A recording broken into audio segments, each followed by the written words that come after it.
اعوذ باللہ من الشیطان الرجیم بسم اللہ الرحمن الرحیم وبہ نستعین وهو خیر المعین وصلی اللہ علی سیدنا محمد وآلہ الطاہرین۔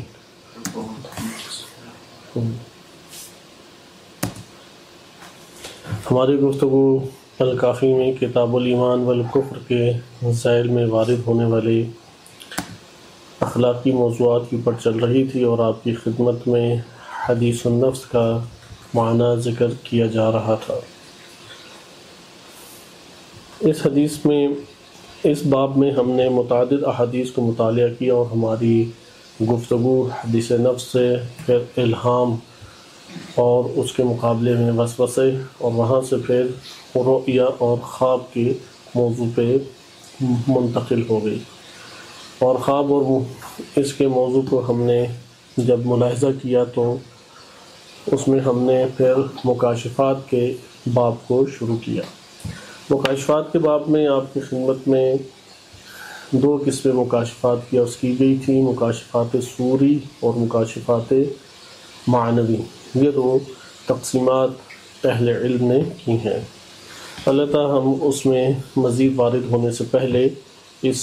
بات کو بیان کر دیں کہ انسان کے قلب اور نفس کے اندر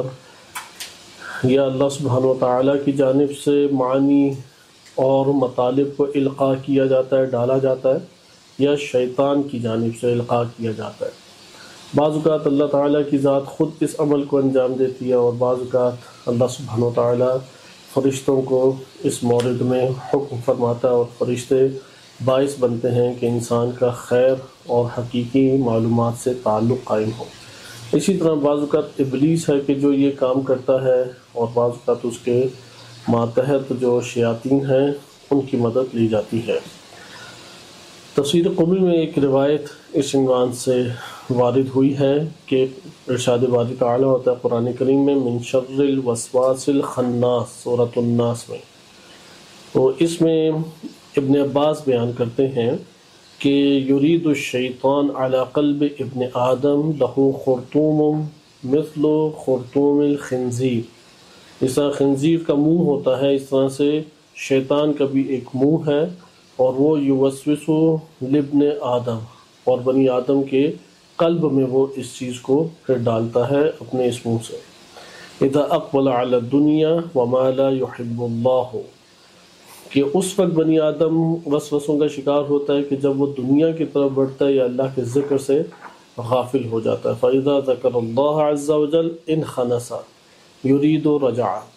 اور جب بھی اللہ عز و جل کا ذکر انسان کرتا ہے تو یہی شیطان سکڑ جاتا ہے اور پھر وہاں سے فرار کر جاتا ہے، پلٹ جاتا ہے۔ اسی طرح سے ہمارے پاس اور بھی احادیث اس باب میں موجود ہیں کہ جو اس مطلب کو ذکر کرتی ہیں کہ وسوسہ شیطان کی طرف سے ہے، جس کو نزغن سے بھی تعبیر کیا ہے، قرآن نے القاء سے بھی تعبیر کیا ہے، اور انسانی نفس کی طرف بھی اس وسوسہ کی نسبت دی گئی ہے۔ مصباح الشریعہ میں پورا ایک باب ہے، یعنی باب سے مراد ہے ایک ہی حدیث ہے۔ مصباح الشریعہ قدیمی ترین کتاب ہے، فضیل بن عیاض امام صادق علیہ السلام سے نقل فرماتے ہیں۔ عرفاء کی نظر میں، صوفیہ کی نظر میں، اکابر صوفیہ میں ان کا شمار ہوتا ہے۔ انہوں نے مصباح الشریعہ کے عنوان سے مجموعہ احادیث امام صادق علیہ السلام سے جمع فرمایا تھا کہ یہ کتاب پہنچی ہے ہم تک، البتہ اس کی نسبت ثابت ہے، یعنی یہ ایک الگ موضوع ہے، لیکن فضیل بن عیاض کے طریق سے، چونکہ ہماری کتب رجالیہ کے مطابق فضیل بن عیاض وہ ثقہ راویوں میں شمار ہوتے ہیں۔ وسوسہ کے باب میں جو انہوں نے روایت نقل کی ہے اس کا کچھ حصہ میں آپ کی خدمت میں پڑھ دیتا ہوں، اور پھر ہم مکاشفے کی طرف آتے ہیں۔ اور اس حصے کو پڑھنے سے مقصود بھی یہی ہے کہ مکاشفے میں یہ بات جاننا لازم ہے کہ یہ مکاشفہ رحمانی ہے، کیونکہ مکاشفہ شیطانی بھی ہو سکتا ہے۔ زیادہ مشکل اس وقت پیش آتی ہے کہ جب خلط ہو، کیونکہ خالص اگر مکاشفہ ہو رحمانی تو کوئی مشکل نہیں ہے پہچان میں، خالص شیطانی ہو تب بھی پہچان میں مشکل نہیں ہے۔ کچھ رحمانی ہے اور اس میں ملاوٹ ہوگی شیطانی، یہ انسان کی گمراہی کا اور انسان کی شبہات کا باعث بنتا ہے۔ لہٰذا یہاں پہ جو ہم ابھی مختصر طور پہ روایات پڑھ رہے ہیں، کیونکہ اس باب کی روایات اب آگے ہمارے پاس آتی چلی جائیں گی، آج ایک اور مقدمے کو بیان کر کے انشاءاللہ ہم مکاشفہ معنوی کو انشاءاللہ تعالی پڑھیں گے۔ لیکن یہ مطلب اس باب میں ذکر کیا جا رہا ہے کہ خلق انسان کے وجود میں یہ چیزیں ہو جاتی ہیں، اس لیے مکاشفے کی اساس کے اوپر انسان فوراً اعتماد نہیں کر سکتا، اس کو ایک مدت ریاضت کی بھی ضرورت ہے، اور اسی طریقے سے پہچان اور تمیز کی بھی ضرورت ہے کہ وہ شیطانی اور رحمانی خلط کو واضح کر سکے۔ امام صادق علیہ السلام مصباح الشریعہ میں بیان فرماتے ہیں کہ لا یتمکن الشیطان بالوسوسۃ من العبد، بندے کے اوپر وسوسہ ڈالنے کے اوپر شیطان کبھی بھی قدرت مند نہیں ہوتا الا وقد اعرض عن ذکر اللہ تعالی، مگر یہ کہ وہ اللہ کے ذکر سے اپنا رخ پھیر لے۔ یعنی جب بھی انسان اللہ کے ذکر سے رخ پھیرے گا تو اس وقت کیا ہوگا کہ وہ شیطان اس کے اوپر قدرت مند ہو جائے گا۔ اس لیے قرآن کریم نے ذکر الہی سے رخ پھیرنے، ذکر الہی سے فراموشی کو بڑے جرائم میں شمار کیا، چونکہ تمام کے تمام جرائم کی اصل بیس اور بنیاد وہ اللہ تعالیٰ کے ذکر سے غفلت کی وجہ سے پڑتی ہے۔ اگر کوئی شخص اللہ سبحانہ و تعالیٰ کے ذکر میں مشغول رہے تو پھر شیطان کے ان وسوسوں سے اور جال سے یا نفس کی فریب کاریوں سے انسان بچ جاتا ہے، چونکہ زیادہ تر ایسا ہی ہوتا ہے کہ انسان کا نفس، چونکہ اس میں عنصر شیطنت اپنی جگہ پر موجود ہے جو انسان کے لیے دنیا کی چیزوں کو رنگین اور خوبصورت بنا کے پیش کرتا ہے، اگرچہ اس کو اعتدال میں اور زیر عقل رکھا جائے، ماتحت عقل رکھا جائے، یا عقل کی حاکمیت اس کے اوپر قائم رکھی جائے عنصر شیطنت پر، تو اس سے عقل بڑے اچھے استفادے کر سکتی ہے۔ لیکن عموماً ایسا ہوتا ہے کہ عقل کا استعمال کی قدرت انسان اب مختلف وجوہات میں، مثلا کثرت اشتغال ہے، دنیا میں بہت مصروف ہے، گناہوں کا ایک گرانبا اس کے اوپر بوجھ پڑا ہوا ہے، یا اسی طریقے سے بعض ایسے اسباب ہوتے ہیں کہ عقل کے استعمال کی وہ قدرت اپنے اندر انسان نہیں پاتا، اس وجہ سے شیطنت انسان کے اوپر غالب آ جاتی ہے۔ تو یہ جو شیطنت کا غالب آنا ہے، یہ خود انسانی نفس کا ایک نوع شیطان کی ولایت یا اس کے ماتحت آ جانا ہے۔ بہرحال جس چیز کی بھی، جس گناہ کی بھی، بڑے سے بڑا گناہ ہو، شرک ہے، کفر ہے، نفاق ہے، یا فسق اکبر ہے، یا گناہان کبیرہ ہیں بڑے سے بڑے، یا اور دیگر گناہان صغیرہ ہیں، لیکن اصرار کی وجہ سے، استمرار کی وجہ سے وہ گناہ صغیرہ بھی کبیرہ کے درجے کے اوپر پہنچ جاتے ہیں۔ ان سب کی جو بنیاد ہے وہ ہے غفلت۔ کس سے غفلت؟ ذکر الہی سے غفلت۔ یعنی ذکر الہی کی غفلت وہ پہلا قدم انسانی نفس کے اوپر شیطان کے پڑنے کا بن جاتا ہے۔ اگر ذکر الہی سے غفلت نہیں ہوتی تو شیطان جو ہے وہ قدرت مند نہیں رہتا۔ اچھا، ممکن ہے کہ اب عام عادی انسان جیسے ہم لوگ زندگی بسر کرتے ہیں، ذکر الہی ہر وقت نہیں کر پاتی۔ ادھر ذکر الہی سے مراد فقط لقلقۂ زبانی نہیں ہے کہ انسان سبحان اللہ، بسم اللہ، الحمدللہ مدہوشی میں، غفلت میں پڑے۔ ذکر الہی سے مقصود ہے کہ اللہ کی طرف توجہ کرے، اللہ سبحانہ و تعالیٰ کی ذات کا احساس کرے، اس کے سامنے حاضر ہونے کا احساس کرے، یعنی اللہ سبحانہ و تعالیٰ کی طرف توجہ اصل میں ذکر کہلاتی ہے۔ اس توجہ میں کس اسم الہی سے ہم نے استفادہ کرنا ہے؟ یہ اسماء الہی کی دنیا ہے۔ اسماء الہی کی دنیا بڑی خوبصورت، جاذب اور وسیع ترین دنیا ہے، اور خداوند متعال کے اسماء سے ہی اللہ تعالیٰ کی معرفت بھی حاصل ہوتی ہے۔ مثلا اسم جلالہ اللہ سب سے وسیع اور جامع ترین اسم ہے۔ اس کے بعد اسم رحمت ہے، وہ رحمان کی صورت میں، کبھی رحیم کی صورت میں، یا اس طریقے سے کبھی رحمت الہی کی صورت میں، مختلف طرح سے اس لفظ اسم کو ہم استعمال کرتے ہیں، لیکن اصل اسم وہ صفت رحمت سے آشکار ہو رہا ہے۔ لہذا اصل جو اس میں اللہ ہے، وہ اللہ سبحانہ و تعالیٰ کی تمام صفات کو ذات سمیت مد نظر رکھیں، تو یہاں پہ اس میں جلالہ ہمارے سامنے آشکار ہو رہا ہے۔ اب انسان جب بھی اللہ تعالیٰ کی طرف توجہ کرتا ہے تو کسی نہ کسی اسم سے تعلق پیدا کرے گا۔ یہ نہیں ہو سکتا کہ توجہ اللہ جائے اور اس نے اسماء الہی میں سے کسی اسم سے رابطہ یا تعلق قائم نہیں کیا۔ مثلا مکاشفات ہی کے باب میں عرفا لکھتے ہیں کہ جب انسان مکاشفات کی طرف بڑھتا ہے یا اس کا کچھ احساس کرنے لگتا ہے تو اللہ سبحانہ و تعالیٰ کے اسماء میں علیم اور حکیم، اللہ تعالیٰ کا علیم ہونا اور اللہ کا حکیم ہونا، یہ سب سے پہلے اس کے لیے جلوہ گر ہوتے ہیں۔ یعنی یہ اسماء سے وہ سب سے پہلے گویا کہ تعلق پیدا کرتا ہے، چونکہ علیم ہونے کا نتیجہ یہ ہے کہ اللہ تعالیٰ وسیع العطا فرمائے، حکیم ہونے کا نتیجہ یہ ہے کہ اللہ سبحانہ و تعالیٰ حکمت سے لبریز کرے اس شخص کو، اور یہ مکاشفات کے معنی بھی ہیں کہ کشف حجاب ہونا۔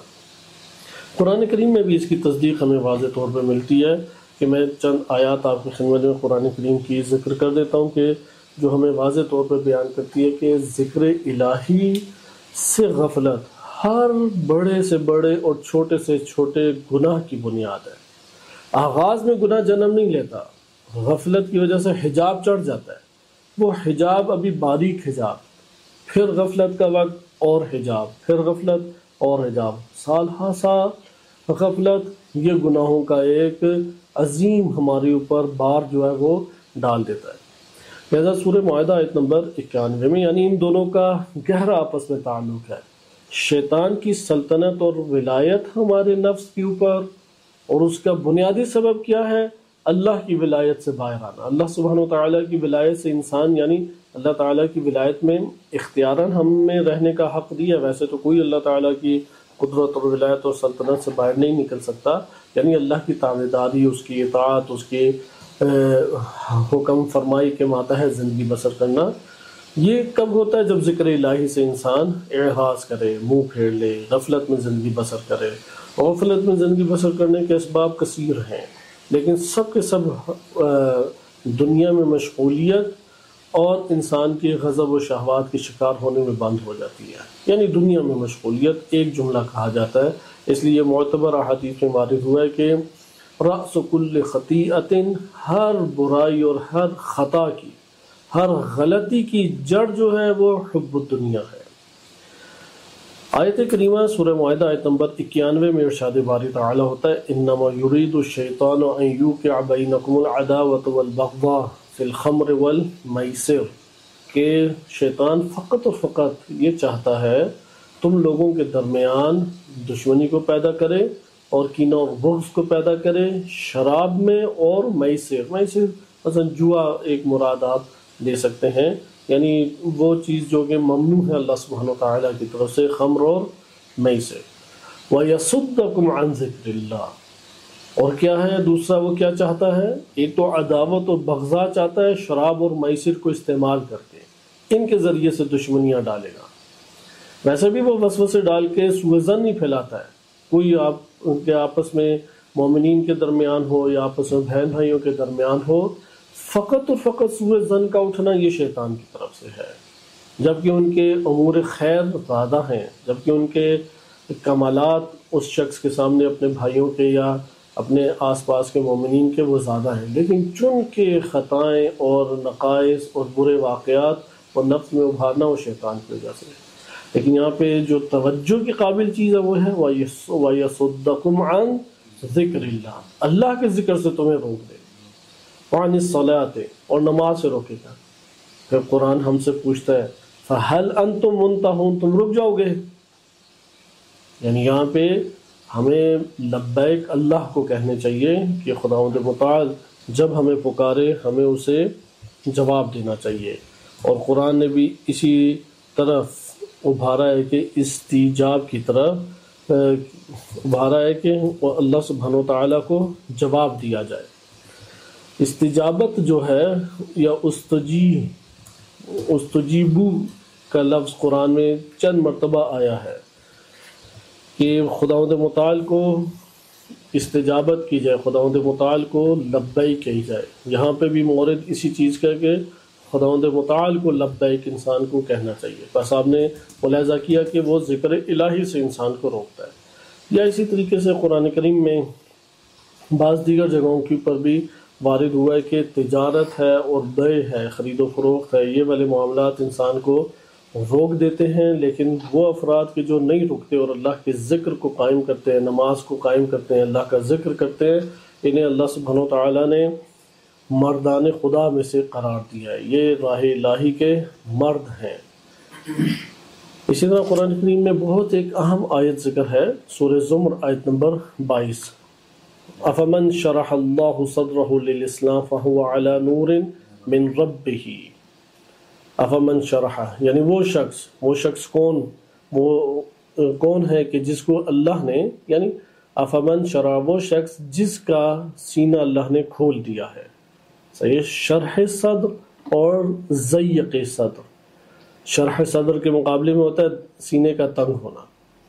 جب بھی انسان اللہ کی طرف بڑھے گا یا خداوند متعال کی طرف انسان کے قدم بڑھیں گے تو یہاں پہ شرح صدر سے انسان کو واسطہ پڑتا ہے۔ ایک ہے شرح صدر اور ایک ہے ضیق صدر، یعنی تنگ ہو جانا انسان کا۔ اس آیت کریمہ میں بیان کیا جا رہا ہے کہ اللہ سبحانہ وتعالی جو ہے اس کی ذات ہے انسان کے لیے شرح صدر کو وجود دیتی ہے، اور پھر وہ اپنے رب کی وجہ سے نور اعلیٰ نور ہو جاتا ہے، یعنی نور کے دائرے میں آ جاتا ہے، یعنی حقیقی ایمان سے اس کا قلب وہ ذوفشانی نور ایمان کی اس کے قلب میں ہوتی ہے۔ پھر آگے آیت بیان کرتی ہے جو مطلوب بھی ہے، فَوَيْلٌ لِلْقَاسِيَةِ قُلُوبُهُمْ مِنْ ذِكْرِ اللَّهِ، ویل ہے، ویل یعنی ہلاکت ہے ان لوگوں کے لیے، ویل ہے ان لوگوں کے لیے کہ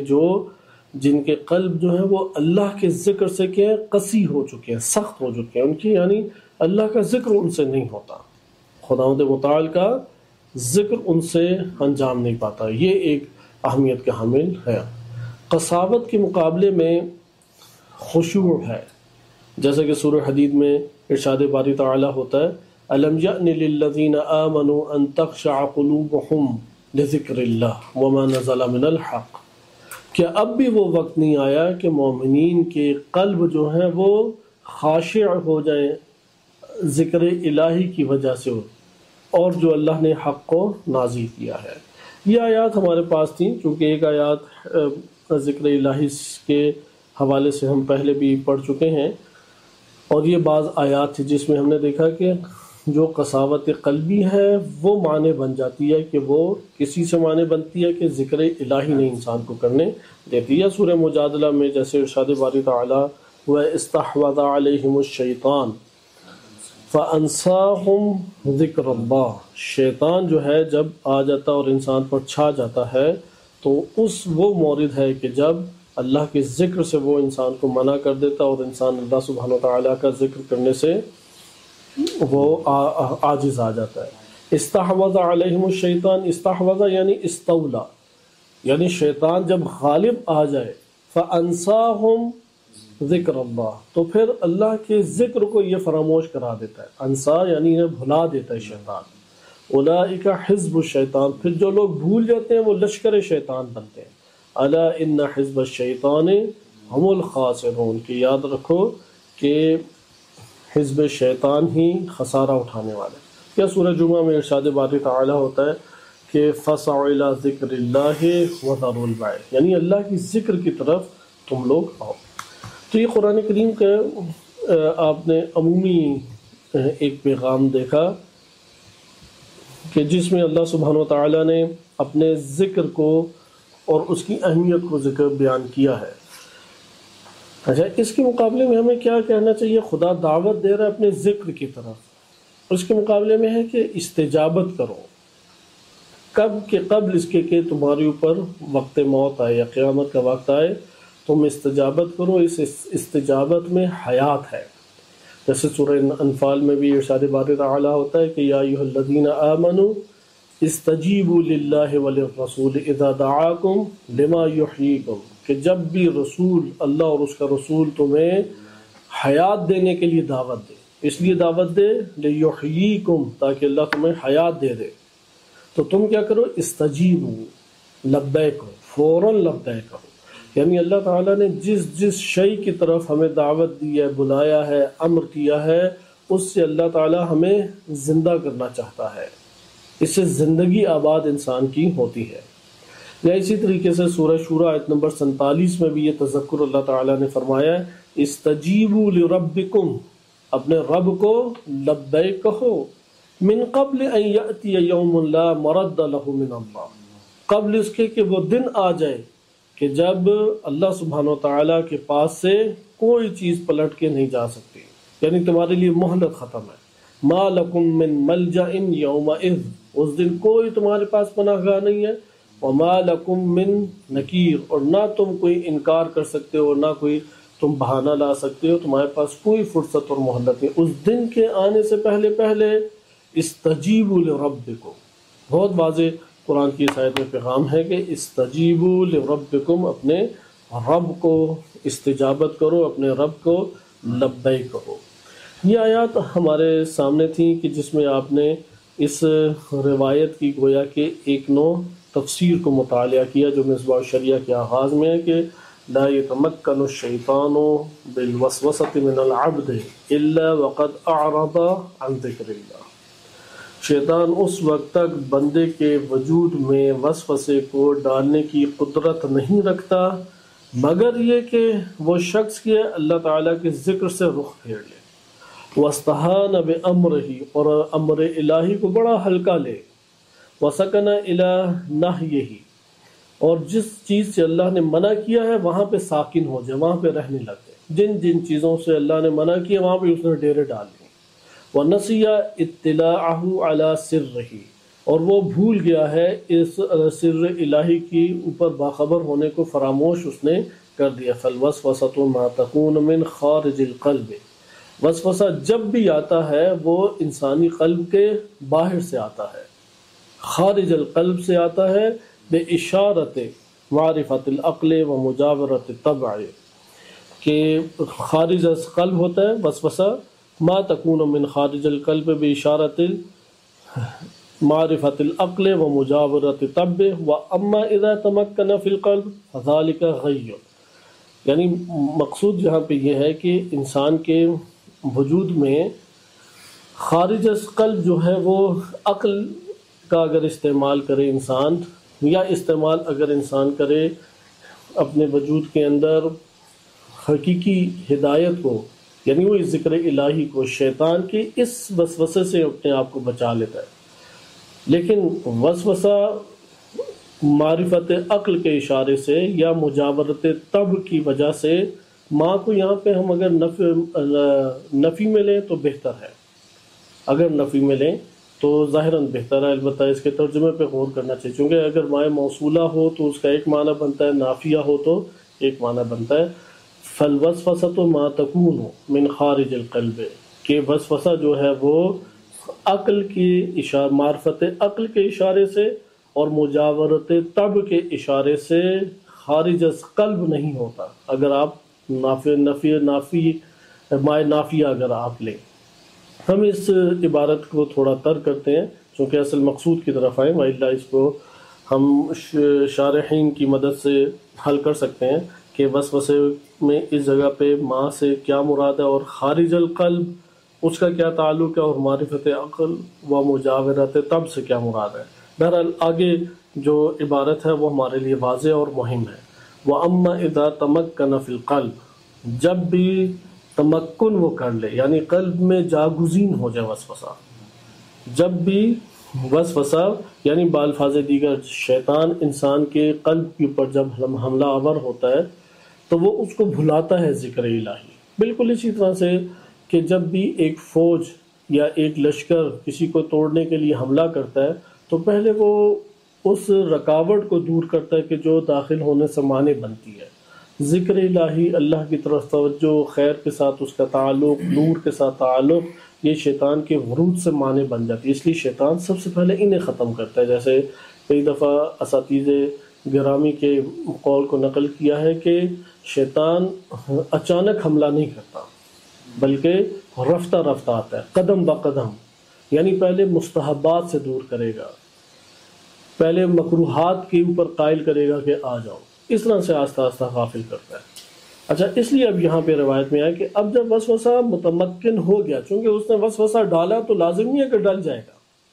اس نے وسوسہ کی کوشش کی تو لازم نہیں ہے کہ انسان شکار ہو جائے گا، بلکہ وہ مقابلہ کرے گا، انسان ٹکراؤ کرے گا، لڑائی کرے گا، مبارزہ کرے گا، جہاد بالنفس کرے گا۔ لیکن ایک وقت آتا ہے کہ شیطان جو ہے وہ کامیاب ہو جاتا ہے اور وسوسہ اس کے قلب میں آ کے ٹھہر جاتا ہے، متمکن ہو جاتا ہے، یعنی مورچے میں جو مقابلہ کرنے والا سپاہی ہے اس نے اسے مار دیا، اب وہ مورچے کے اندر آ کے بیٹھ گیا۔ اب جب بیٹھ گیا ہے تو اس حالت کو کہتے ہیں فَذَلِكَ غَيٌّ وَضَلَالَةٌ وَكُفْرٌ، اس حالت کو کہتے ہیں انسان کا گمراہ ہونا، غیٌ یعنی کجروی، انسان کا کجروی کا شکار ہونا، ضلالۃ یعنی گمراہ ہونا، وکفر یعنی کفر ہونا، یعنی جب قلب میں وسوسہ متمکن ہو جائے، ٹھہر جائے، رک جائے، جاگزین ہو جائے، تو یہ ہے کجروی، ہے گمراہی اور کفر۔ واللہ عز وجل دعا عبادہ بلطف دعوتہ، اللہ عز وجل نے اپنے بندوں کو اپنے لطف، دعوت لطف کے ذریعے سے بلایا ہے، یعنی خداوند متعال نے بڑے مہربان طریقے سے انسان کو اپنی طرف دعوت دیا۔ وعرفہم عداوت ابلیس، اور اللہ سبحانہ وتعالیٰ نے ہمارے اوپر لطف کیا ہے، احسان کیا ہے، مہربانی کیا ہے کہ دشمنی ابلیس کی ہمیں معرفت دی ہے، ہمیں بتا دیا کہ یہ تمہارا دشمن ہے اور کن کن راہوں سے اور کیسے کیسے یہ آئے گا۔ فقال اللہ تعالی، اللہ سبحانہ وتعالیٰ کا فرمان ہے، ان الشیطان لکم عدو، شیطان تمہارا دشمن ہے، فاتخذوہ عدوا، تم اسے بطور دشمن اختیار کر لو، یعنی تم اسے دشمن بھی مانو اور دشمنی بھی اس سے کرو۔ فکن معہ کالغریب مع القلب الراعی یفزع الی صاحبہ فی صرفہ عنہ کذلک، کہ تم فکن معہ، تم اس کے ساتھ ویسے ہی ہو جاؤ، کالغریب مع القلب الراعی، جیسا کہ ایک ریوڑ کو بچانے کے لیے، ایک ریوڑ بھیڑوں کو، آج کے دور میں بھی ایسا ہوتا ہے کہ جو چراوا ہوتا ہے اس نے بھیڑ، کئی سو بھیڑیں ہوتی ہیں، ان کی رکھوالی کے لیے کتا رکھا ہوتا ہے، وہ کتا ہر اجنبی کو دور کرتا ہے اور اس کے اوپر بھونکتا ہے۔ توکن معہ، تم اس کے ساتھ بالکل اسی طرح سے ہو جاؤ جیسے وہ اجنبی ہے، مع قلب الراعی، یعنی اس کتے کے ساتھ جو اجنبی ہوتا ہے، چونکہ اجنبی اس سے بچ کے اور دور رہ کے نکلتا ہے، وہ اس کے اوپر فوراً حملہ کر سکتا ہے، اس کے اوپر بولتا ہے، اسے ڈراتا ہے۔ تو شیطان کو یعنی قلب راعی کے طور پہ رکھا ہے کہ جس طرح سے ریوڑ کی حفاظت کے لیے کتے سے اجنبی بڑے احتیاط سے پاس سے گزرتا ہے، تمہیں بھی اسی طریقے سے اسے بچ کے رہنا چاہیے۔ یفزع الی صاحبہ فی صرفہ عنہ، کہ وہ ڈرتا ہے، ڈراتا ہے وہ کتا، الی صاحبہ فی صرفہ عنہ، کہ اس سے وہ بچ کے جائے، اس کے قریب نہ آئے، یعنی وہ حفاظت اپنے طور پہ کرتا ہے۔ اسی طریقے سے تمہیں بھی بچ کے رہنا چاہیے، دور اس سے رہنا چاہیے۔ کذالک اذا اتاک الشیطان موسوسا، شیطان بھی تمہارے پاس اسی طریقے سے آتا ہے، لیضلک عن سبیل الحق، تاکہ حق کی راہ سے تمہیں گمراہ کر دے، وینسیک ذکر اللہ تعالی، اور اللہ تعالیٰ کے ذکر کو تمہیں فراموش کر دے۔ فاستعذ منہ بربک، اپنے رب کے پاس تم اس شیطان سے پناہ لو، وبربہ، اور اس کے اپنے اور اس کے رب کے پاس تم اس شیطان سے پناہ لو۔ فإنہ یؤید الحق علی الباطل، یہ حق کے اوپر باطل کی اللہ تعالیٰ تمہاری تائید اور مدد فرمائے گا۔ وینصر المظلوم، اور مظلوم کی اللہ سبحانہ وتعالیٰ مدد فرماتا ہے۔ یہ ایک حصہ ہم نے اس روایت کا پڑھا کہ اس روایت کے اندر آپ نے ملاحظہ کیا کہ شیطان کوشش کرتا ہے، سب سے پہلے کون سے اقدامات کرتا ہے کہ آ کے انسان کے وجود میں ذکر سے دور کرتا ہے، سب سے پہلے آ کے انسان کی توجہ اللہ تعالیٰ سے ہٹاتا ہے، اور پھر پہلی چیز ہے کہ انسان کوشش کر سکتا ہے کہ یہ دور کرے، اپنے قلب سے خارج کرے اس وسوسے کو، بے اشارت ظاہراً یہ مراد لیا جا سکتا ہے کہ اشارہ قلب سے، یا اپنی طب کے مجاور اور ہمسائے بننے سے اسے روکے۔ اول وظیفہ یہی بنتا ہے کہ جو ابھی ہم نے عبارت چھوڑ دی ہے اس کا لب لباب ظاہری طور پر یہ بنتا ہے کہ اپنے معرفت عقل کے ذریعے سے انسان دور کرے اس کو قلب سے، پہچان یعنی جانتا ہے، پہچانتا ہے، متعارف شیطان کے بارے میں اللہ تعالیٰ نے اسے کرایا ہے، مقابلہ کرے اور اپنی طبع کا ہمسایہ اسے قرار نہ دینے دے۔ لیکن انسانی نفس کے اوپر اگر آ جائے تو یہاں سے کجروی اور ضلالت اور گمراہی شروع ہو جاتی ہے۔ اب انسان رہے کیسے؟ بالکل اسی طرح کہ جس طرح کتا چراغے کی جانب سے ہر اس شخص کو ڈراتا ہے کہ جو ریوڑ کے قریب آئے، تو اجنبی جو ہے وہ اس سے پھر ڈر کے دور رہ کے پھر آگے جاتا ہے۔ تو تم بھی شیطان کے اعتبار سے اجنبی رہو، صحیح؟ تمہارا کام بھی کیا ہے؟ وہ اجنبی شخص کی طرح تمہیں رہنا چاہیے۔ یا ہم اس کا مطلب ایک اور تشبیہ کے ذریعے سے بھی لے سکتے ہیں کہ جس طریقے سے ریوڑ کا کتا جو ہے وہ چراغے کی جانب سے ہر اجنبی اور غیر مانوس جانور کو یا فرد کو بھگاتا ہے، اسی طریقے سے ہم اللہ سبحانہ و تعالیٰ سے جو اجنبی ہے یا اللہ سبحانہ و تعالیٰ سے جو ناآشنا ہے اس سے ہم اپنے آپ کو دور رکھیں اور اس کے ساتھ مقابلہ کریں، اس کے ساتھ ایک اپنے نفس کے اندر ایک مبارزہ کریں۔ خوب یہ اس کی تفسیر مختلف ہو سکتی ہے، ہم اس کو انشاءاللہ کسی اور مورد میں دیکھیں گے کہ یہ وسوسے کے باب میں آپ نے مختصر سی یہ حدیث کو اور آیات کریمہ میں ذکر الہی کی اہمیت کو سمجھا کہ ذکر الہی وہ بیس ہے، وہ بنیاد ہر خیر کی اور ہر معرفت کی بنیاد ذکر الہی بنتی ہے۔ جو ذکر الہی کے ذریعے سے نفس اور قلب کی اپنے اندر راہ ہموار نہیں کرتا تو وہ پھر ایک مخلوط اس کے اندر امارت قائم ہوتی ہے۔ تو ذکر الہی سے اعراض قرآن کریم نے نابینا پن کا اسے سبب قرار دیا ہے، شیطان کی وادی میں جانے کا اسے سبب قرار دیا، اور قرآن نے اس کی مذمت کی ہے، ان قلوب کی مذمت کی ہے کہ جو اللہ کے ذکر سے عاری ہیں۔ وَيْلٌ لِلْقَاسِيَةِ قُلُوبُهُمْ، کہ وہ جو قسی القلب ہیں، جو اللہ کے ذکر کرنے سے قاسی ہیں، ان کی ویل ان کے اوپر قرآن کریم نے کی ہے۔ یہ ہمارے پاس وہ نکتہ تھا کہ مکاشفات کے باب میں شیطان کی آمیزش وہ ہمیشہ ہوتی رہے گی، یعنی اس کی طرف سے کوشش ختم نہیں ہوتی، کیونکہ وہ نا امید نہیں ہوتا، وہ اپنی کوشش ہمیشہ جاری رکھتا ہے، تا موت اس کے ساتھ جھگڑا ہے، تا موت اس کے ساتھ مقابلہ ہے۔ اچھا، اور اس کے اغوا کے جو طور طریقے ہیں، فریب کے جو طور طریقے ہیں، وہ بھی آیات روایات نے واضح کی اور ہم بھی اس نوع کو جانتے ہیں۔ ہر وہ چیز جو اللہ سبحانہ و تعالیٰ کی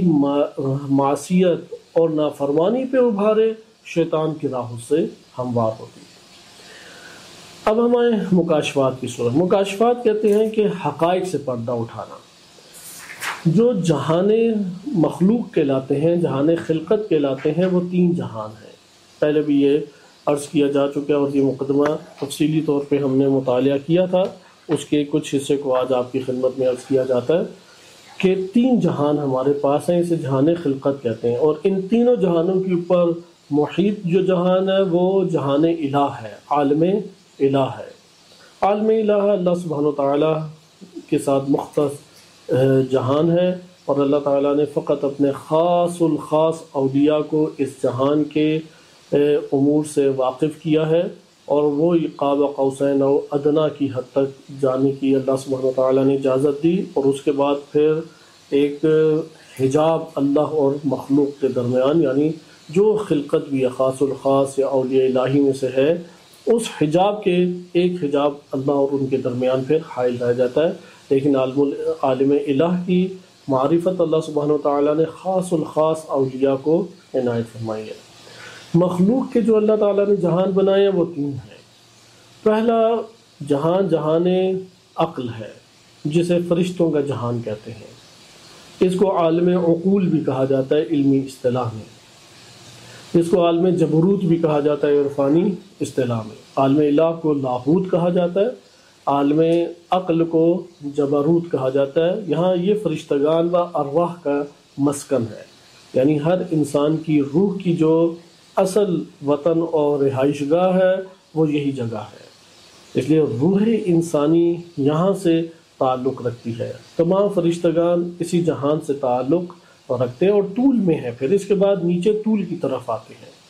عالم الہ سے بھی ہر چیز کا تعلق ہے، ایسا نہیں ہے کہ عالم عقل جو ہے وہ منقطع عالم الہ سے، عالم الہ اس نے پورے جہانوں کو گھیرا ہوا ہے،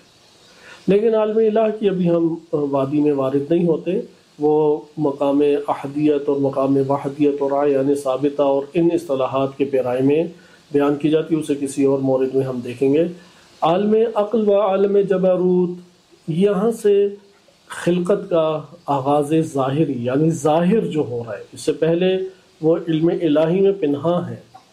پہلا جو ظہور ظاہر ہو رہا ہے خلقت کا وہ اسی عالم جبروت و عالم عقول میں ہے، یہاں سے طول میں ہے ہر چیز،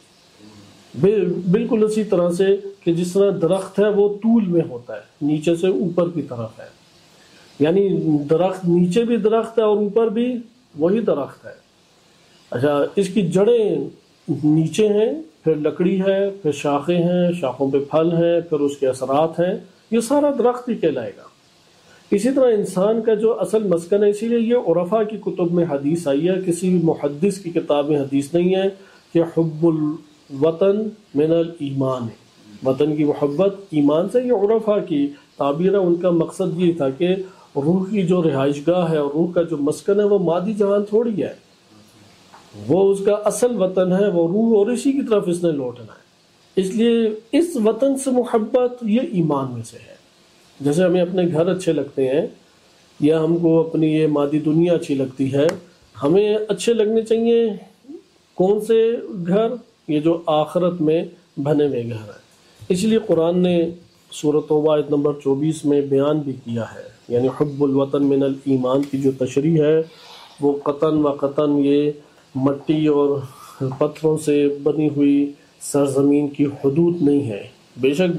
بلاد اسلامیہ کی حدود محترم ہیں، لیکن یہ وہ روایت اول ہے نہیں محدثین کی کتب میں، عرفا نے جو بیان کیا اس سے موطن برزخی و موطن عقلی یہ مراد ہے کہ جس کو ہم مجرد تام سے بھی تعبیر کرتے ہیں۔ اس لیے قرآن کریم نے مذمت ان افراد کی فرمائی ہے کہ جن کو ان گھروں سے بڑی محبت ہے اللہ اور اس کے رسول اور اس کی راہ میں جہاد کی نسبت کہ جس میں وہ رہتے ہیں۔ سورۃ توبہ آیت نمبر 24 میں ارشاد باری تعالیٰ ہوتا ہے، کہہ دیجئے کہ اگر تمہیں اپنے آبا سے یا اپنی بیٹوں سے، اولاد سے، یا اپنے بھائیوں سے، یا اپنی ازواج سے، یا عشیرتکم، یا اپنے خاندان والوں سے، جو خاندان کے افراد ہیں، کزنز ہیں، چچا، ماموں اور دیگر اس طرح سے رشتہ دار، وَأَمْوَالٍ اقْتَرَفْتُمُوهَا، یا ان اموال سے بڑی محبت ہے کہ جنہیں تم نے جم کر کے رکھا ہے، یا ان تجارت سے تمہیں بڑی محبت ہے کہ جس کے نقصان سے تم ڈرتے ہو کہ یہ نقصان نہ، خسارہ نہ ہو جائے، وَمَسَاكِن تَرْضَوْنَهَا، یا ان گھروں سے تمہیں بڑی محبت ہے جس میں بڑے راضی بازی تم رہتے ہو۔ بعض نے تو بڑی زحمت محنت کر کے عمر کاٹ کے گھر بنائے ہوتے ہیں اور پھر بڑھاپے میں نہ اس گھر سے لذت لے سکتا، اور پھر وہ جو میراث کے جھگڑے ہیں ایک عذاب انسان کی زندگی کو بنا دیتی ہیں۔ وہ مساکن ترضونها، کہ ان گھروں سے جن کی اوپر بڑی راضی بازی ہو کے زندگی بسر کرتے ہیں، ان سے محبت ہے، کس کی نسبت؟ اللہ سے زیادہ اور اس کے رسول سے زیادہ ان سے محبت ہے،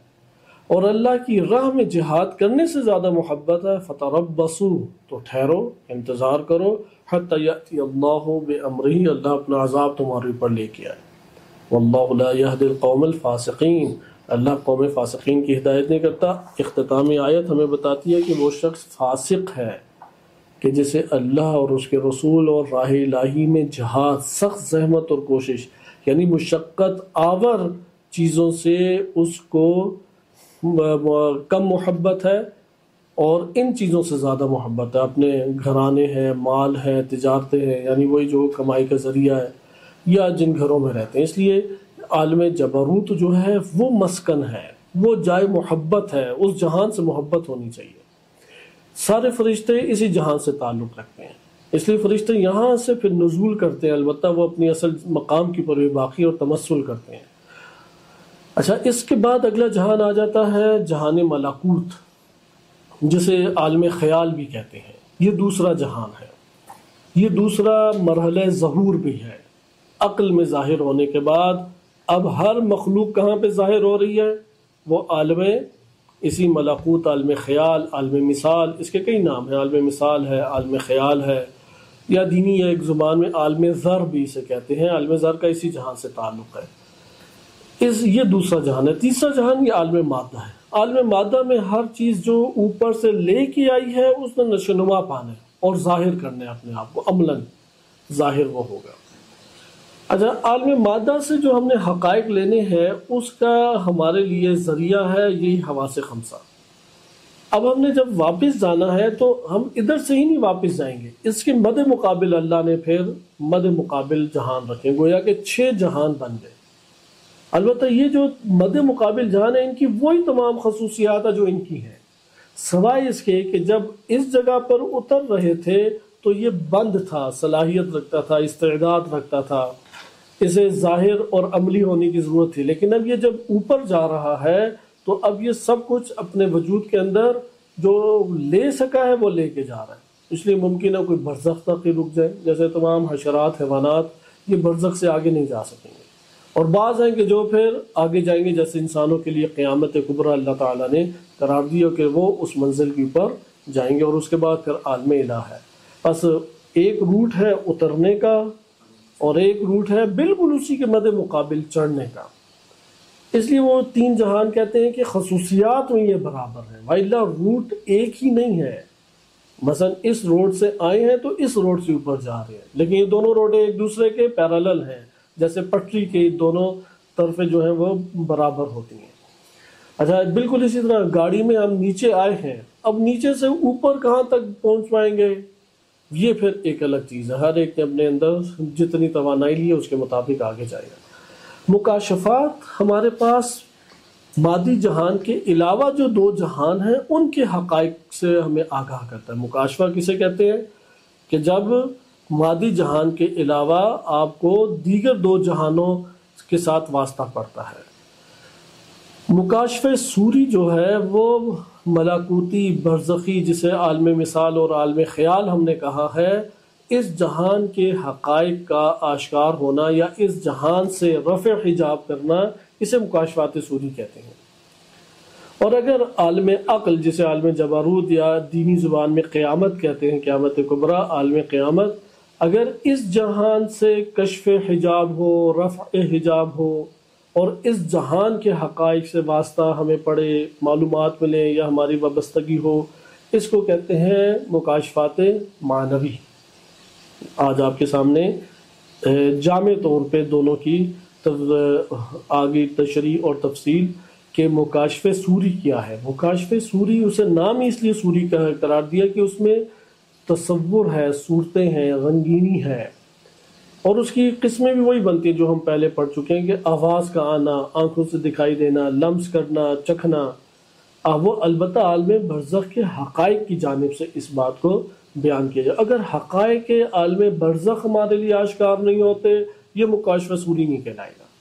یعنی مکاشفہ سوری اپنی اصطلاح میں نہیں کہلائے گا۔ اس طرح کی خصوصیات رکھنے والی چیزیں ہم نے دیکھی ہیں، لیکن وہ مکاشفہ سوری اپنی حقیقت کے اعتبار سے نہیں کہلائے گا، کیونکہ مکاشفہ سوری کا مطلب یہ ہے کہ ان حقائق کو انسان اپنے وجود کے اندر مطالعہ کرے، ملاحظہ کرے، اس سے ایک تعلق قائم کرے کہ جو برزخ میں ہے۔ برزخی حقائق اور برزخی معلومات، اس کا میسر آنا، یہ مکاشفہ سوری کہلاتا ہے۔ سوتے ہوئے بھی ہو سکتا ہے، جاگتے ہوئے بھی ہو سکتا ہے۔ اور اگر عالم عقل کے حقائق انسان کو عطا کیے جائے، عالم عقل کی معلومات انسان کو دی جائے، جہان عقل کی معلومات دی جائے، یہ مکاشفہ معنوی کہلاتا ہے۔ انسان اللہ سبحانہ وتعالیٰ نے ایک ایسی خلقت قرار دی ہے کہ جو ان تمام جہانوں پر علم کے اعتبار سے فوقیت حاصل کر سکتا ہے، احاطہ کر سکتا ہے، تینوں جہانوں کی معلومات لے سکتا ہے، حتیٰ کہ انسان وہ ہے کہ جو عالم الہ میں بھی معلومات کو اخذ کر سکتا ہے، جتنا اللہ تعالیٰ اس کی سیر کرائے۔ عالم الہ کو ہم اسماء و صفات الہی کی بھی دنیا کہہ سکتے ہیں، اگرچہ بقیہ افعال الہی کی دنیا ہے۔ یہ جو عالم عقل ہے، عالم خیال یا عالم برزخ جسے کہتے ہیں، اور عالم مادہ، یہ سارا فعل خدا یہاں پہ انسان کو سب سے پہلے دکھائی دے گا۔ اور اس کے بعد یہاں پر بھی اسماء و صفات الہی کو مطالعہ کر سکتا ہے، لیکن جلوہ گر صورت جو ہے وہ عالم الہ ہے کہ وہاں پر انسان کو اللہ سبحانہ و تعالیٰ اس کی سیر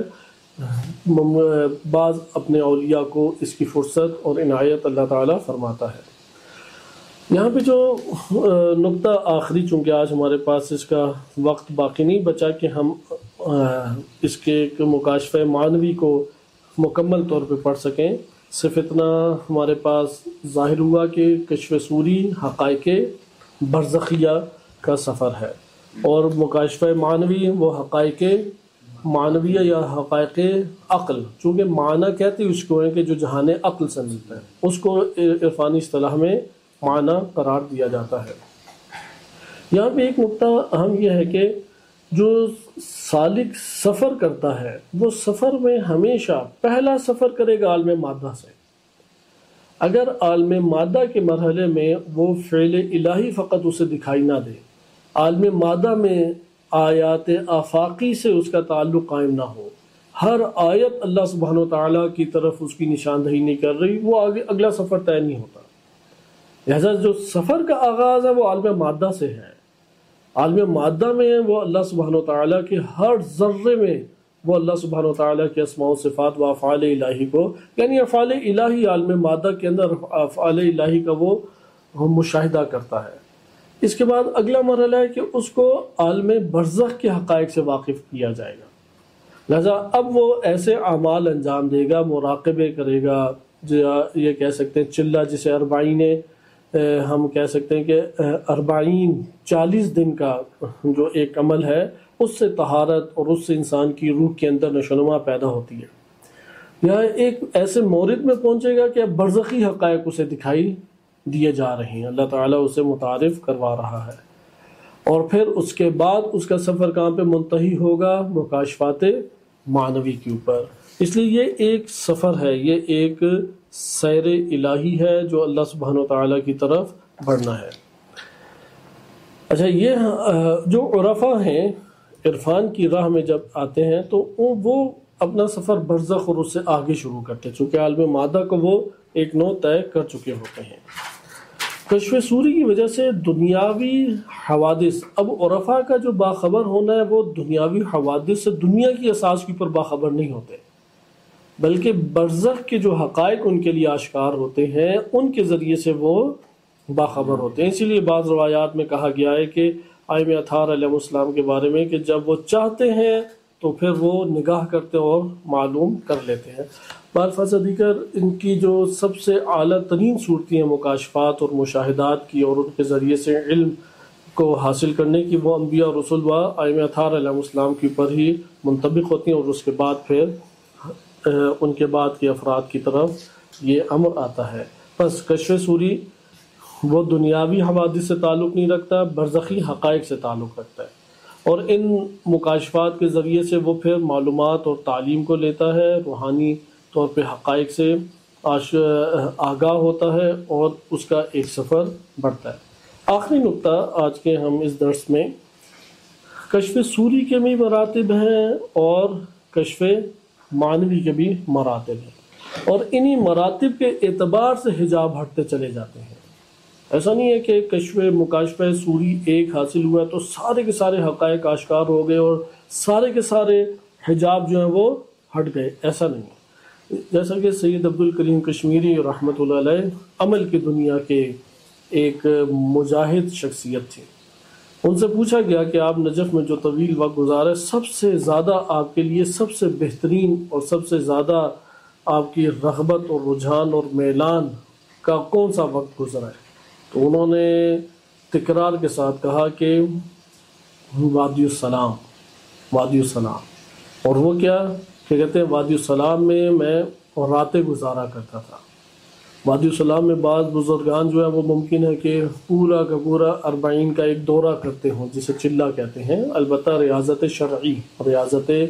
غیر شرعی حرام بھی ہیں، اور اس سے حاصل ہونے والی قوتیں وہ شیطانی قوتیں بھی ہیں۔ ادھر مراد جب ہم 40 کہتے ہیں تو وہ روایت ہمارے ہاں مراد ہے کہ جو چند طرق سے کتب احادیث میں آئی ہے کہ اگر ایک شخص 40 دن خالص ہو کے اللہ سبحانہ و تعالیٰ کی عبادت کرے، 40 دن خالص ہو جائے اللہ کے لیے، تو اللہ تعالیٰ اس کے وجود سے، اس کے نفس سے حکمت کے چشمے جاری کر دیتا ہے۔ یعنی 40 دن کے عمل کو انجام دے۔ اس کے اوپر اساتذہ گرامی بہت تاکید کرتے ہیں کہ پے در پہ 40 کا عدد آپ رکھیں۔ جیسے ابھی یہ 40 کلیمی گزر رہا ہے، آپ کوئی ایک عمل جو ہے وہ 40 کلیمی کی نسبت سے انجام دینے کے لیے، یہ البتہ بزرگ جو علماء ہیں ان کی رہنمائی میں اسے انجام دیں۔ یا مثلا 40 آپ نے کوئی اپنے طور پہ قرار دیا کہ میں 40 دن قرآن کریم کا ایک جز ختم کروں گا، ہر روز ایک پارہ پڑھوں گا، لیکن 40 دن اس عمل کو، یا 40 دن دعائے عہد ہے، یا 40 دن زیارت عاشورہ، 40 دن کا عدد آیا ہے، تو وہ بھی ممکن ہے کہ چلہ وادی السلام میں اس طور پہ کاٹتے ہوں، لیکن ان کا کہنا تھا کہ جو میں نے راتوں کو وہاں پہ راتیں بسر کی ہیں، جو راتیں میں سویا ہوں، تو وہاں پہ عجائب میں نے دیکھے ہیں۔ جیسے کہ ہم حدیث بھی پڑھ چکے ہیں کہ نبی صلی اللہ علیہ وسلم فرماتے ہیں اگر تم اپنی اس حالت کی حفاظت کرو، لصافحت الملائکہ، اور لصافحتہم الملائکہ، ملائکہ تم سے مصافحہ کریں گے، ومشیتم علی الماء، اور تم لوگ کیا ہو گئے پانی کے اوپر، لصافحتکم الملائکہ، کہ ملائکہ تم لوگوں سے مصافحہ کریں گے اور تم لوگ پانی کے اوپر چلنے لگ جاؤ گے، یہ قدرت حاصل کر لو گے۔ الکافی کی یہ روایت ہے۔ تو یہاں پہ جو ہمارے پاس یہ نقطہ آتا ہے کہ یہ ساری کی ساری چیزیں ایک دم سے انسان کو حاصل نہیں ہوتی، مراتب ہیں، مراتب کے اعتبار سے یہ حجاب ہٹتے ہیں، اور آہستہ آہستہ انسان جو ہے وہ یہ سفر اپنے تکامل کے ساتھ طے کرتا ہے اور ان حقائق سے انسان تعلق قائم کرتا ہے۔ لہذا مکاشفات کا جو منبع ہے وہ منبع بلا شک و شبہ یہی جہان ہے، اور انسان جو ہے مختلف اذکار ہے، اعمال ہے، اور ان میں طہارت سب سے مہم ہے، طہارت قلبی و طہارت خیال و طہارت ظاہر خیال قلب، ان کی طہارت ہر چیز پر بالا تر ہے۔ اور اس کے بعد پھر اخلاص ہے، فقط اور فقط کوشش کرے اللہ کے لیے، یہ کوشش میں اللہ تعالیٰ کامیاب کر دیتا ہے۔ جو کوشش نہیں کرتا وہ ناکام ہو جاتا ہے، جو کوشش کرتا ہے حتماً و حتماً کسی مرتبے تک انسان پہنچ جاتا ہے، حتماً و حتماً۔ لہذا ہمارا کام کوشش کرنا ہے۔ ہمیں جب یہ نقطہ پتہ لگ گیا کہ طہارت سب سے پہلی چیز ہے، نجاست سے اپنے آپ کو بچائیں، ظاہری نجاست سے بھی بچائیں، خیالی نجاست سے بھی بچائیں، جیسا کہ گزشتہ درس میں عرض کیا تھا، ہر وہ چیز جس سے ہم اپنے اعضاء و جوارح کو روکتے ہیں اس کے عمل کی انجام دہی سے، خیال میں بھی اس کو روکنا شروع کریں۔ طہارت کو کسب کریں گے، اذکار کو اگر ہم حاصل کریں اور اعمال انجام دیں، یہ خود بخود ہمارے لیے راہ ہموار کرتے ہیں کہ انسان مکاشفات کی دنیا میں آئے۔ البتہ مکاشفات کا جب انسان کے لیے آغاز ہوتا ہے، اس نقطے کو آخری نقطہ قرار دیتے ہیں کہ جب مکاشفات کا آغاز ہوتا ہے تو خیال، یعنی یہ جہان جو ہیں دو طرح سے ہمارے پاس ہے۔ عالم خیال سے خیال متصل کا تعلق ہے، یعنی ایک خیال ہمارے وجود کے اندر برپا ہوتا ہے، خصوصیات ساری کی ساری برزخی ہیں، اس کی مادی نہیں ہے، ساری برزخی ہیں۔ لیکن یہ جو خیال متصل ہے، جو ہمارے نفس کے اندر خیالات بنتے ہیں اور ابھرتے ہیں مختلف طرح کے خیالات، یہ ہمارے نفس کی بھی ایجاد ہو سکتی ہے، یہ ہمارے اپنے روزمرہ امور کی مشغولیت کی اساس کے اوپر بننے والے بہت سارے تصورات ہو سکتے ہیں، لیکن جو کچھ بھی بن رہا ہے اس کے اندر وہ تمام کی تمام خصوصیات ہیں جو کہ حقائق برزخی کی ہیں۔ بس ایک خیال متصل ہو گیا، دوسرا خیال کیا ہو گیا، اسی کے مقابلے میں جہان ہے۔ بالکل اسی طرح سے اگر ہم نے کہکشاؤں پہ نگاہ کرنی ہے تو ہم آنکھ کے ذریعے سے نگاہ کر پائیں گے، آنکھ نہیں ہے تو کہکشاؤں کا جہان بھی نہیں دیکھ سکتے۔ اسی طرح سے برزخ کو دیکھنے کی آنکھ خیال متصل ہے، برزخ کو دیکھنے کی آنکھ خیال متصل، اگر یہ خیال متصل نہ ہو تو اس کو نہیں انسان دیکھ سکتا۔ یعنی انسانی نفس خیال متصل کے ذریعے سے خیال منفصل تک پہنچتی ہے، اس لیے مکاشفات انسان کے لیے جو آغاز میں ہوتے ہیں وہ خیال متصل میں سب چیزیں دیکھ رہا ہے۔ یا بالفاظ دیگر اسے اور آسان کریں تو ہم اس طرح سے کہہ سکتے ہیں، دیکھنے کا عمل انسان ہی قرار دیتا ہے، جیسے آنکھ سے دیکھتا ہے، دیکھ رہا ہے انسانی نفس ہی ہے کہکشاؤں کو، اسی طریقے سے انسانی نفس ہی ہے کہ جو مادی جہان کی طرح جہان برزخ کو دیکھا، انسانی نفس ہے کہ جو قیامت یا جہان عقل کو اپنی آنکھ سے دیکھے گا۔ لیکن آغاز کس طرح سے ہوتا ہے؟ خیال متصل ایک آئینہ ہے۔ کس کے روبرو آئینہ ہے؟ پورے جہان برزخ کے روبرو۔ لہذا اگر انسان اپنی قوت خیال کو پاکیزہ کر لے، قوت خیال کو گناہوں سے بچائے، مفاسد سے بچائے، بیجا چیزوں سے، لا یعنی جس سے انسان کا کوئی مقصد اور مقصود اور کوئی تعلق نہیں، ان سب سے بچائے، یہ شفاف ہو جائے گا آئینہ۔ یہ شفاف ہوگا تو برزخ کے سامنے ہونے کی وجہ سے برزخ کے حقائق ادھر کیا ہیں؟ وہ منعکس ہوں گے اس جگہ پہ، بالکل شیشے کے اوپر جیسے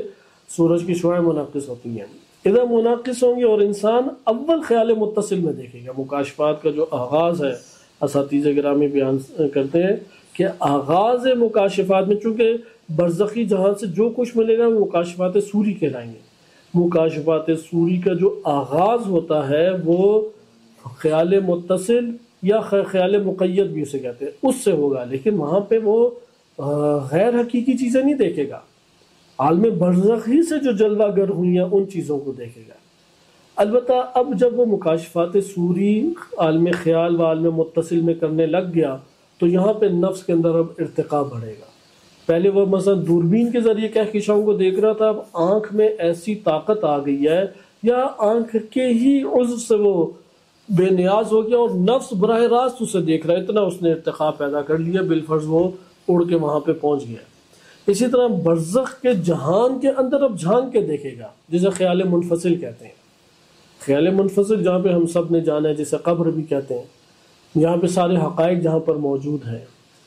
اچھا، یہاں پر اب وہ خود جھانک کے دیکھتا ہے، ایک دفعہ منعکس ہو رہا ہے عالم مقید عالم متصل میں، اور وہ عالم متصل میں دیکھ رہا ہے، ڈائریکٹ عالم منفصل میں نہیں دیکھ رہا، لیکن ایک مرتبہ اتنا رشد پا جاتا ہے، اتنا وہ ارتقا پیدا کر لیتا ہے کہ وہ براہ راست اس کے اندر جھانک کے دیکھتا ہے۔ اس لیے مکاشفات میں مراتب اور ارتقا کا سفر جاری رہتا ہے۔ مکاشفات سوری کا جب انسان مرحلہ طے کر لیتا ہے تو اب مرحلہ انسان کے لیے شروع ہوتا ہے مکاشفات معنوی کا، اور وہ انسانی نفس اتنی قوت اور ارتقا پیدا کرتا ہے، اتنے ملاقات اپنے محکم اور قوی کرتا ہے کہ ان ملاقات کی قوت سے اور اپنے عمل اور ذکر الہی کے استمرار اور قوت سے وہ یہ مرتبہ اپنے اندر حاصل کر لیتا ہے کہ وہ اب معنوی جہان یعنی عالم عقل، عالم فرشتگان کو وہ وہاں پر مشاہدہ کرے، اس کا مکاشفہ انسان کو ہو۔ البتہ وہ پہلے انسان کے عقل کو معنی دیے جاتے ہیں اور پھر انسان اس سے ایک تعلق پیدا کرتا ہے کہ اس کو اگلے درس میں مطالعہ کریں گے۔ صلی اللہ علیہ سیدنا محمد وآلہ الطاہرین۔